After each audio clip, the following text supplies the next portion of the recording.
This is like my second time doing this video. I did a kind of a brief pre-stream version of this, but the audio wasn't great, so I came back and I did it again. But basically, I wanted to discuss about Resident Evil 4 Remake. Watch the trailer again, go over some of the ideas I have as regards the combat system, and kind of discuss my objection to QuickTime events and why I think they shouldn't be in the game, with a little kind of background on why I think that's the case. But I thought we'd start off by having a look at the trailer again together.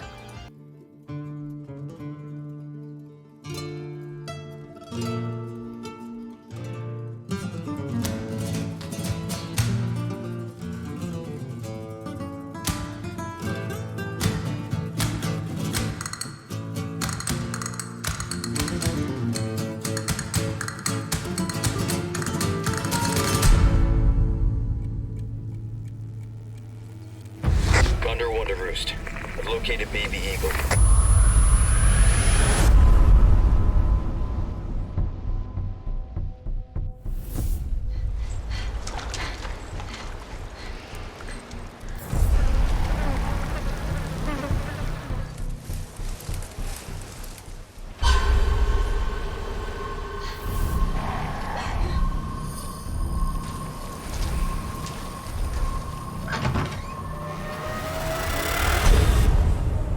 Guess you, me, picked the wrong spot to vacation, eh?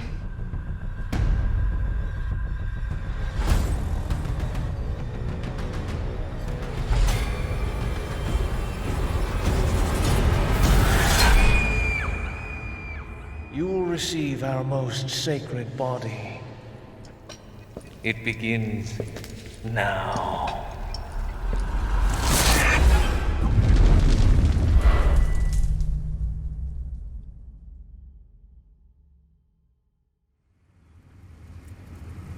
If I could just forget what happened that night.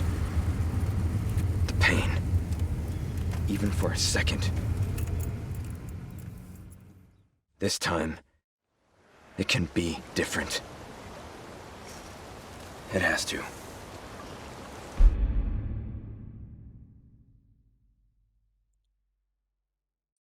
So I'm just going to pause it there, and we're going to step through it. So we have the opening credits, and we see Sherry going through the woods. I do like the look of the woods. I think it's really cool. I'm glad that they moved away from the 4 tones of brown that were in the first, the OG. I think Quake had more, the original Quake probably had more colours in it than at times in Resident Evil 4. Okay, so we see some kind of scenes of what looks like kind of animal sacrifice. Leon, walking through the bush. But here's the shot that I wanted to pick out in particular. So if you'll notice, down here and here are some bear traps. Now, I think the Sphere Hunter had been talking about this too, and how it could kind of point towards the use of the player being able to use these traps and deploy them, maybe. But what I wanted to kind of focus on was the weapon here, the machete. So Resident Evil 2, I love what they did with the weapons as regards how useful the knife was for killing down zombies.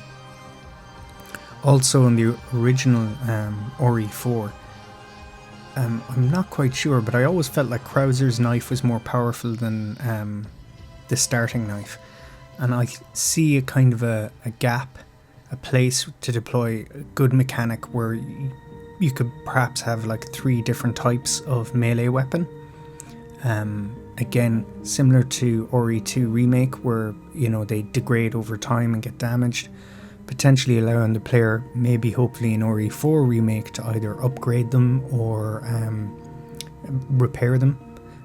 Again, sticking in that vein of how Krauser's knife would just seem better than maybe it's just because it looked cooler, but I always felt that it did more damage than Leon's starting weapon.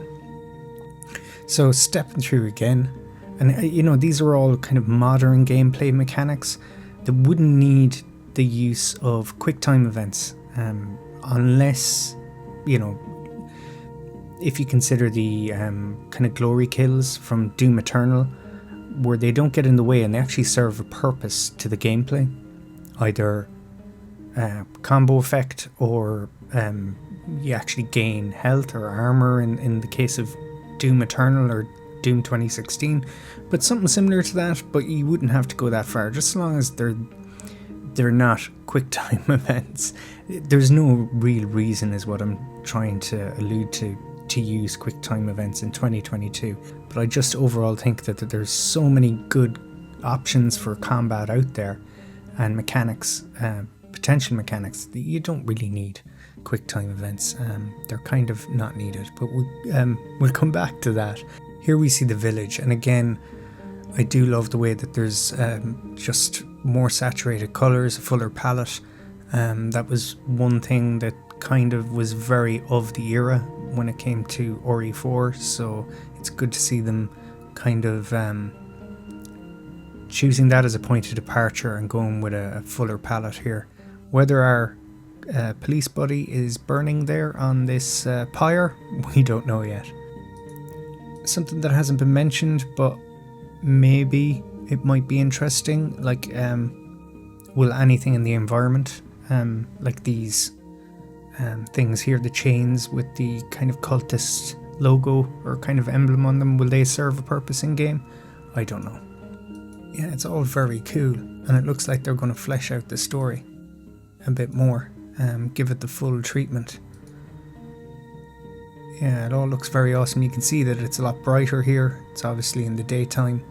And yeah, I mean, it looks great. You can see some photogrammetry here, obviously, for the rocks and environment. They're all modern techniques and a modern kind of RE treatment to everything. Let's talk about the elephant in the room. My kind of gripe with QuickTime events. Now, my personal opinion is that QuickTime events have no place in survival horror or in most action games. What do I mean by this? So let me introduce it to one of my friends, the Sega CD, one of my favourite consoles of all time. The Sega Genesis, the Sega CD, Mega CD is really cool, but one of the downfalls of the Sega CD is its limited library. A lot of the games are FMV, and because of the graphics hardware on both the Mega CD and Genesis or Mega Drive, it was quite limited. So if we kind of look at the roots of FMV, it kind of started on PC when you had multiple CD games. It really took off with the CD, but you can trace it back even a little further than that. If we take a look at a game like Dragon's Lair, so Dragon's Lair is one of the earliest examples. Dragon's Lair is actually from the early 80s, I believe, and used the larger laser discs. It did get home ports later.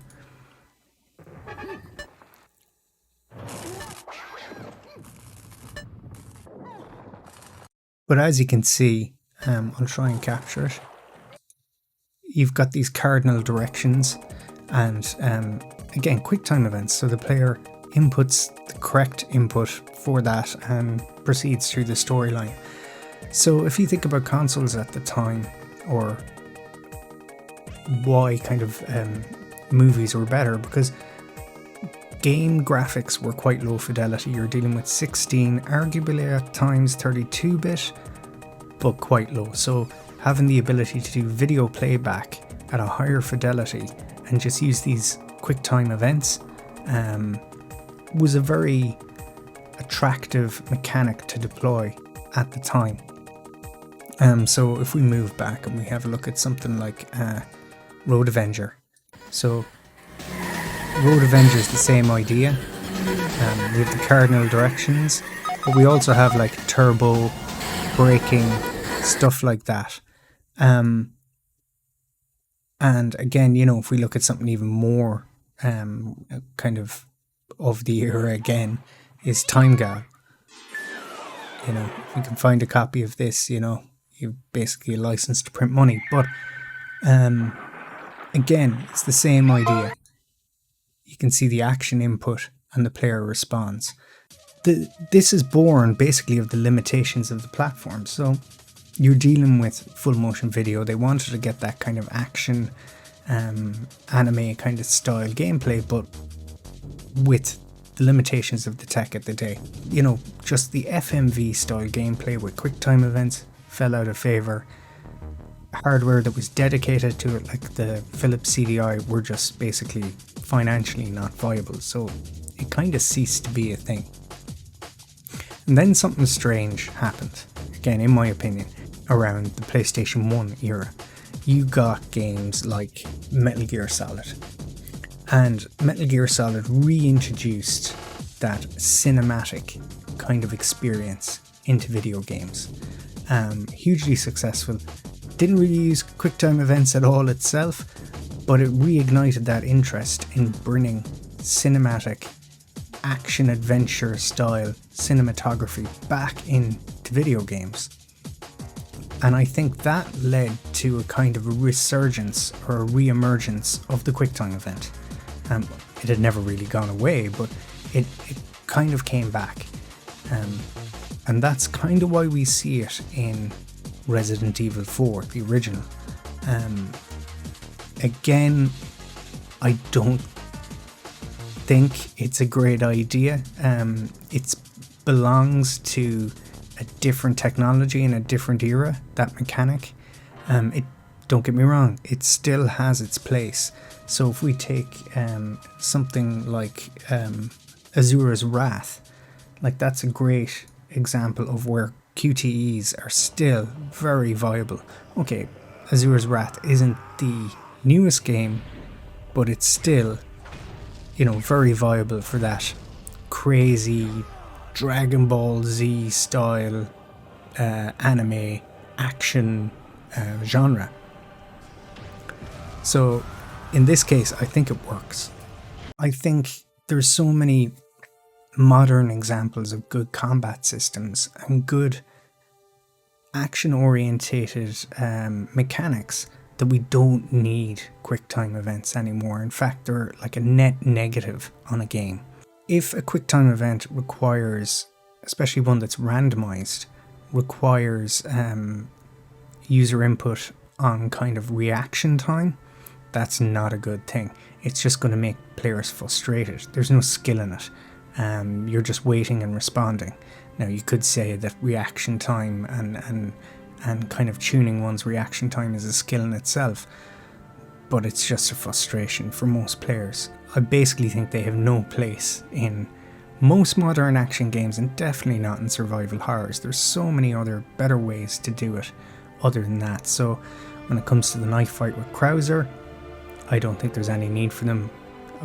Basically, I could go on, you know, repeating different scenarios in the original RE4 that had QuickTime events, and I can literally think of no reason to have them in there other than to be a callback or a kind of an Easter egg to fans of the OG series or people who played the OG games back in the day. Along with that, you're baking in a technical limitation to the game. So those of you who have played RE4 on PC know that at 60 frames per second, a lot of the QuickTime events become next to impossible, or at least very, very hard to actually pull off. So as technology expands and kind of grows, we may move to a point where refresh rates and frame rates are much higher than they are today at 60 frames per second, and you may have hard-coded a limitation of your game baked it in from the very start. There are ways to mitigate around that. You can use custom timers that you delete afterwards, but it's still, you're kind of hoping that someone in years from now is going to get the source code and re-export it and kind of fix your, no, I won't say errors, they're not errors, but fix it for modern hardware. So you're kind of like, not only from a technical point of view, but also from a gameplay point of view, you're kind of shooting yourself in the foot, really, especially when you have so many good alternatives. So I don't expect everyone will agree with me, and I think it's possible that there may be a limited use of QuickTime events in RE4 Remake. I do think that it'll bring the game down. from a potential, let's say, RE, the original Resident Evil 2 and RE2 Remake for me are both like A tier, like S tier, top tier. I think, if you put QuickTime events in RE4 Remake, it's going to be, B borderline C tier. That's what brings, in my opinion, that's what brings down the original RE4, which is really good at the start. Okay, it gets a little annoying towards the end when you have all these Ganados shooting at you. Again, that's something that's really easily dealt with once you know it's a problem. But again, that's basically my point, that there's no use or there's no need for QuickTime events, especially in a modern survival horror game. If you want to have action elements, if you want to have something like that in it, other games have shown really good ways to pull off that mechanic. Well, cool. Let me know what you think down in the comments, and I'll chat to you all again.